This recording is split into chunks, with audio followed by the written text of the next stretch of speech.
बीच बड़ी खबर आपको बता दें, सिलक्यारा टनल में रेस्क्यू ऑपरेशन को तेज कर दिया गया है और सिर्फ 12 मीटर की ड्रिलिंग अब बाकी रह गई है।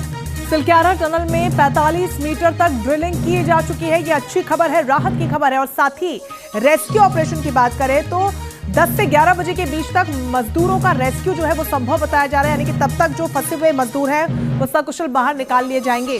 मजदूरों को डिस्ट्रिक्ट अस्पताल उसके बाद ले जाया जाएगा, क्योंकि पिछले कई दिनों से वहां पर फंसे हुए। ये तस्वीरें हम आपको दिखा रहे हैं जहां पर पूरी तरीके से तैयारी की गई है रेस्क्यू ऑपरेशन की, और ड्रिलिंग जो है अब बस कुछ ही देर का वक्त है और ड्रिलिंग भी कुछ ही बाकी है। डिस्ट्रिक्ट अस्पताल में ले जाए जाएंगे उसके बाद मजदूर, जहां पर 40 बेड तैयार किए गए हैं। एम्बुलेंस, ऑक्सीजन, बीपी मशीन सबकी वहां पर व्यवस्था की गई है।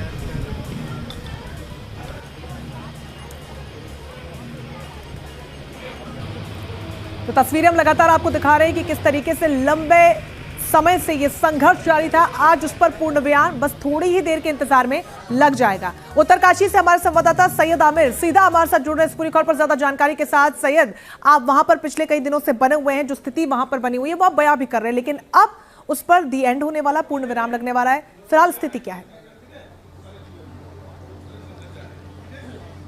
देखिए, स्थिति अब धीरे धीरे सामान्य होने की कगार पे है और ऑपरेशन बचाव जो है वो लगातार चल रहा है। आपको बताएं कि 45 मीटर जो पाइप की ड्रिलिंग थी वो पूरी हो चुकी थी और उसके बाद भी बताया जा रहा है कि अब पाइप धीरे धीरे आगे बढ़ रहा है। कितनी ड्रिलिंग और हो चुकी है, कितना पाइप और जाना है, क्योंकि 57 मीटर पाइप जाना है और 12 मीटर पाइप जो है वो रह गया था और कई और दो घंटे और बीत चुके हैं। तो लगातार आपको दिखाते हैं, यहाँ से तस्वीरें रात में साफ तौर पे देखी जा सकती हैं। टनल के अंदर की तस्वीरें हम आपको दिखा रहे हैं कि इस समय लगातार ड्रिलिंग जो है की जा रही है। इस पूरे ऑपरेशन को अंजाम देने में काफी लंबा समय जरूर लगा, लेकिन सफलता अब धीरे धीरे करीब आ चुकी है जब ये प्रोसेस जो है शुरू किया जाएगा। अभी आपको बताएं कि जो अपडेट है वो ये कि जो तमाम मजदूर हैं उनको जो है यहाँ से अस्पताल ले जाया जाएगा। अस्पताल में उनका प्राथमिक उपचार किया जाएगा, ये देखा जाएगा, ऑब्जर्वेशन में कुछ देर के लिए रखा जाएगा। और सूत्र बता रहे हैं कि चिन्याली सौड़ अस्पताल में बाकायदा 41 बेड जो है तैयार कर लिए गए हैं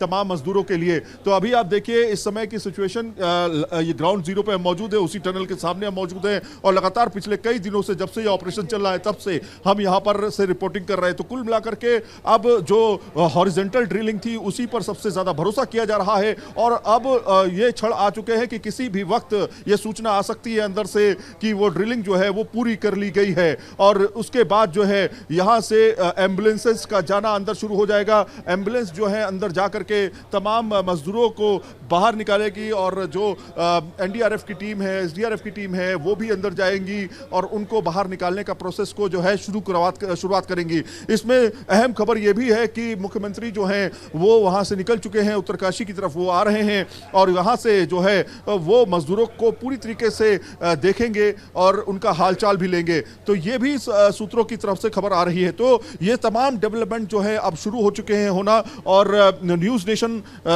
लगातार उन खबरों को दिखा रहा है जिससे उन पेरेंट्स से भी हमने मुलाकात की जो यहाँ पर पिछले कई दिनों से हैं, अपनों को तलाश रहे हैं, अपने को वीडियो में देख रहे हैं। वीडियो आने के बाद एक पॉजिटिव नोट पे काम शुरू हो चुका था और उसके बाद पाइप का भी जाना धीरे धीरे शुरू हो चुका था। तो अब फिलहाल दूसरे ऑप्शंस पर ज्यादा ध्यान ना देते हुए इसी ऑप्शन पर ध्यान दिया जा रहा है। अब से कुछ ही घंटे के बाद जो है जो मजदूर हैं उनको बाहर निकालने की प्रक्रिया शुरू कर दी जाएगी।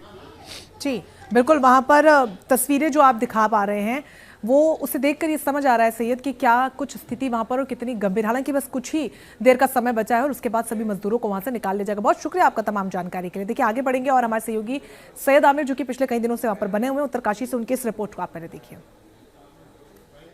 तमाम जितने भी मजदूर हैं उनको अब बाहर निकालने की तैयारी है, लेकिन उसके बाद का प्रोसेस क्या है? उसके बाद का प्रोसेस दरअसल ये है कि ये जो एम्बुलेंसेस आप देख रहे हैं, यही इन्हीं एम्बुलेंसेस में तमाम मजदूरों को ले जाया जाएगा अस्पताल के लिए।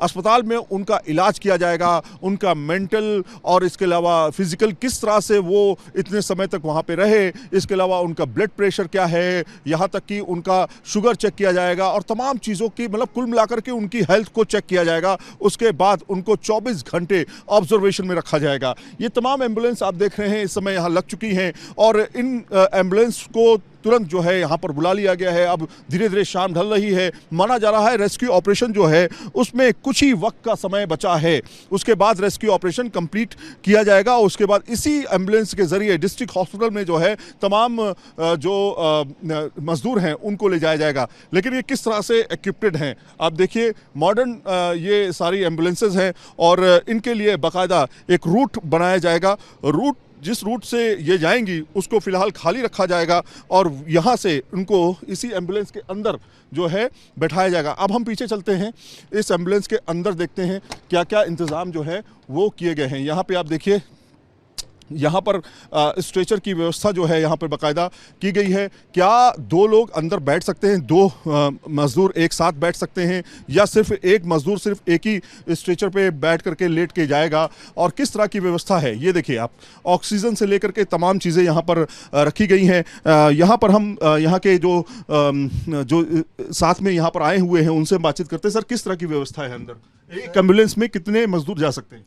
वैसे तो सर मजदूर के लिए तो 2 जा सकते हैं आराम से, पर हमारे पास जो व्यवस्था है, जो स्ट्रेचर्स है हमारे पास एक ही है, तो एक ही पेशेंट इसके अंदर आएगा और एक ही पेशेंट मिल जाएगा। अच्छा, तो ऑक्सीजन की व्यवस्था है इसके अंदर? हाँ, ऑक्सीजन की पूरी व्यवस्था है। हाँ। अगर बाय द वे अगर ज़्यादा पेशेंट होते हैं तो अगर गाड़ियाँ उपलब्ध नहीं हो पाती है तो 2 पेशेंट आराम से आ सकते हैं इसमें। अभी तक की क्या खबर सामने आ रही है? क्या एक एम्बुलेंस में एक ही पेशेंट या एक ही मजदूर जाएगा, या फिर 2 जा सकते हैं या 3 जा सकते हैं?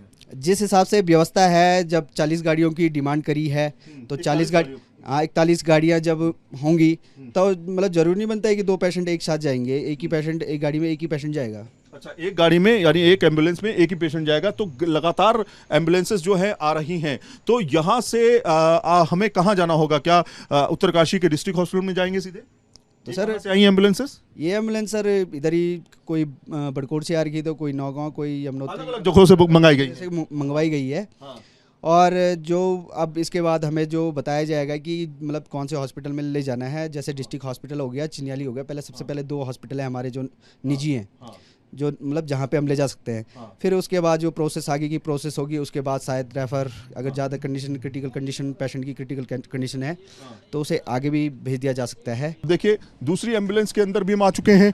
यहाँ पे कई एम्बुलेंस खड़ी हुई हैं, हम आपको 2 एम्बुलेंस कम से कम दिखाते हैं। इसमें देखिए, यहाँ पर ये वेल इक्विप्ड एम्बुलेंस है। तो एक तरफ तो युद्ध स्तर पर काम लगातार मजदूरों को बाहर निकालने के लिए जारी है, तो वहीं दूसरी ओर जब वो बाहर आएंगे तो उसको लेकर भी बंदोबस्त अस्पताल को लेकर पूरे किए जा चुके हैं।